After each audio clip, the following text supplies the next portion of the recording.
Olá! Já parou para pensar quem é que define as regras do jogo na economia? Pois é.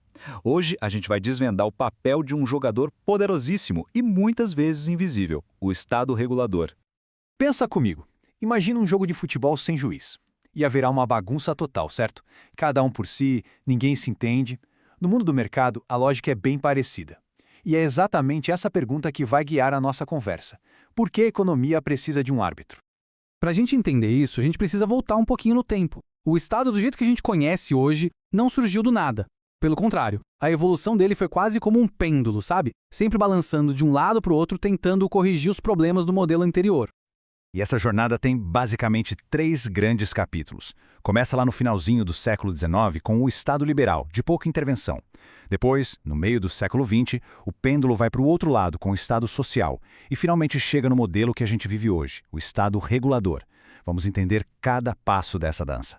Então, o primeiro modelo na passarela foi o Estado liberal. A promessa era ótima, né? Governo tira a mão, deixa que o mercado resolve tudo sozinho. A ideia era que a mão invisível daria conta do recado. Só que o problema não demorou a aparecer. Na prática, o mercado, deixado por conta própria, não conseguia consertar suas próprias falhas, muito menos garantir o bem-estar de todo mundo.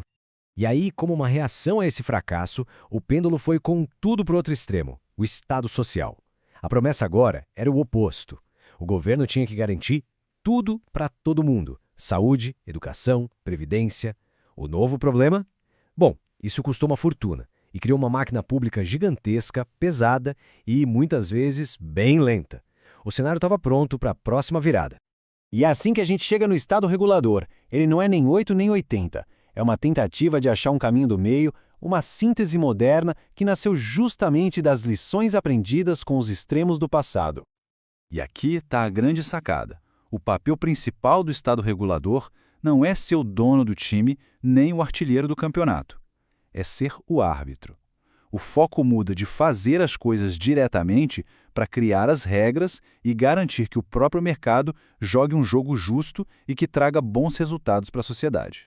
E essa tabela deixa a mudança bem clara. Olha só, o Estado social se preocupava em redistribuir a riqueza usando impostos e programas sociais.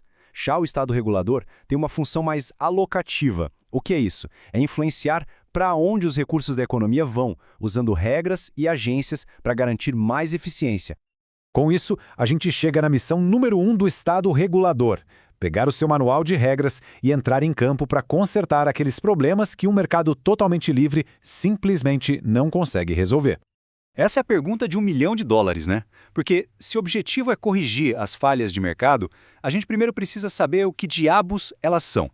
De um jeito bem simples, uma falha de mercado acontece quando a famosa mão invisível do mercado dá uma tremida.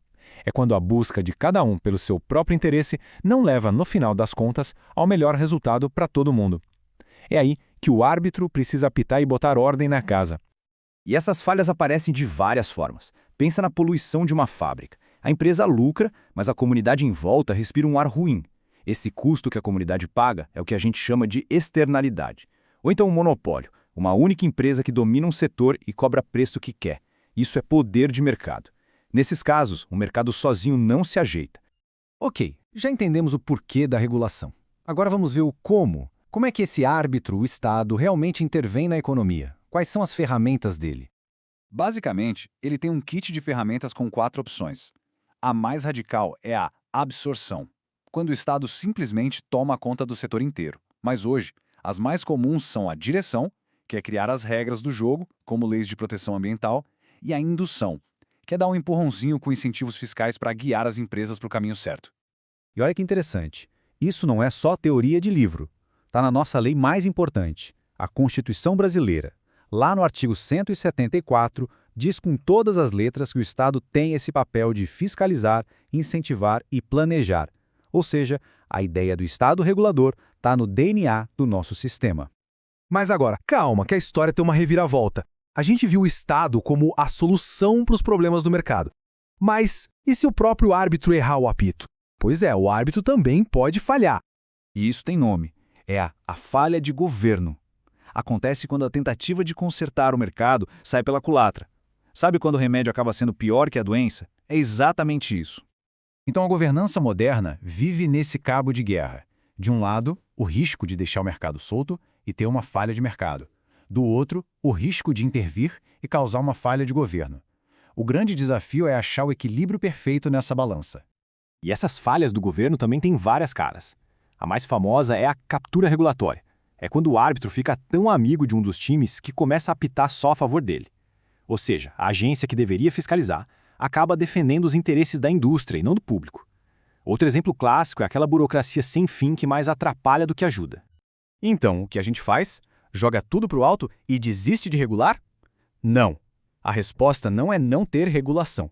A busca hoje é por uma regulação melhor, mais inteligente, mais transparente, que realmente analise o impacto que vai ter. O objetivo é apitar o jogo direito, consertar as falhas do mercado, sem criar uma falha de governo no processo. E a gente termina com a pergunta que define o debate econômico hoje em dia. Se os dois lados podem errar, como a gente encontra o ponto ideal? Não existe uma resposta fácil, uma fórmula mágica. Esse jogo entre mercado e Estado é dinâmico, e achar o equilíbrio certo é uma busca que nunca termina. Fica aí a reflexão. Como a gente calibra essa balança?